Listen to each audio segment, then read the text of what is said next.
Hi ಎಲ್ಲರಿಗೂ, ಹೇಗಿದ್ದೀರಾ? ಎಲ್ಲ ಚೆನ್ನಾಗಿದ್ದೀರಾ ಅಂದ್ಕೋತೀನಿ. ನಾನಿವತ್ತು ಹಂದಿ ಪ್ರಿಯರಿಗೆ ಈಸಿಯಾಗಿ ಫಟಾಫಟ್ ಅಂತ ಪೋರ್ಕ್ ಪೆಪ್ಪರ್ ಫ್ರೈನ ಮಾಡಿ ತೋರಿಸ್ತಾ ಇದ್ದೇನೆ. ಬನ್ನಿ ಹೇಗೆ ಮಾಡೋದಂತ ನೋಡೋಣ.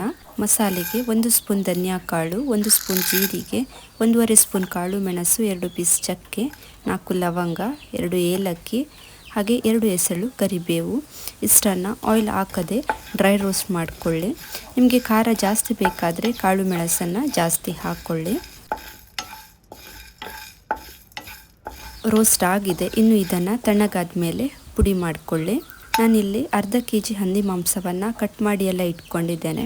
ಇದಕ್ಕೆ 1 ಇಡೀ ಬೆಳ್ಳುಳ್ಳಿ, ಹಾಗೆ ಸ್ವಲ್ಪ ಶುಂಠಿ, ಹಾಗೆ ಸ್ವಲ್ಪ ಅರಿಶಿಣ, 2 ಸ್ಪೂನ್ ವಿನೆಗರ್, ಹಾಗೆ ಪುಡಿ ಮಾಡಿಕೊಂಡ ಮಸಾಲನ ಹಾಕ್ಕೊಳ್ಳಿ.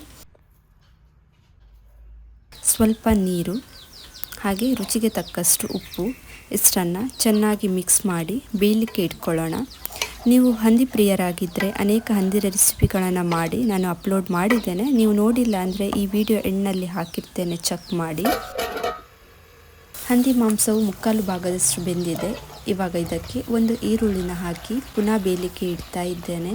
ತುಂಬ ಈಸಿ, ಬೇಗನೆ ಮಾಡ್ಕೋಬಹುದು, ಹಾಗೆ ಟೇಸ್ಟು ಕೂಡ ತುಂಬ ಚೆನ್ನಾಗಿರುತ್ತೆ. ನೋಡಿ, ನೀರು ಡ್ರೈ ಆಗಿ ಹಂದಿ ಮಾಂಸದ ಪೆಪ್ಪರ್ ಫ್ರೈ ರೆಡಿಯಾಗಿದೆ. ಅನ್ನ, ಚಪಾತಿ, ದೋಸೆ ಎಲ್ಲದರ ಜೊತೆ ತಿನ್ನಲಿಕ್ಕೆ ಸೂಪರ್ ಆಗುತ್ತೆ. ಟೇಸ್ಟ್ ಮಾಡಿ ನೋಡೋಣ ಯಾವ ರೀತಿ ಬಂದಿದೆ ಅಂತ. ಒಳ್ಳೆ ಪೆಪ್ಪರ್ ಫ್ಲೇವರ್ ಬರ್ತಾ ಇದೆ, ಖಾರ ಖಾರವಾಗಿ ತುಂಬ ಚೆನ್ನಾಗಿದೆ. ಖಂಡಿತ ಈ ರೆಸಿಪಿನ ನೀವು ಟ್ರೈ ಮಾಡ್ತೀರಾ ಅಂದ್ಕೋತೀನಿ. ಇದು ಇವತ್ತಿನ ರೆಸಿಪಿ. ನಿಮಗೆ ಇಷ್ಟ ಆಗಿದೆ ಅಂದ್ಕೋತೀನಿ.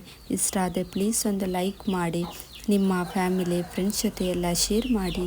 ಹಾಗೆ ಮತ್ತೆ ಸಿಗ್ತೀನಿ ಒಂದು ಹೊಸ ರೆಸಿಪಿಯೊಂದಿಗೆ. ಅಲ್ಲಿ ತನಕ ಬಾಯ್.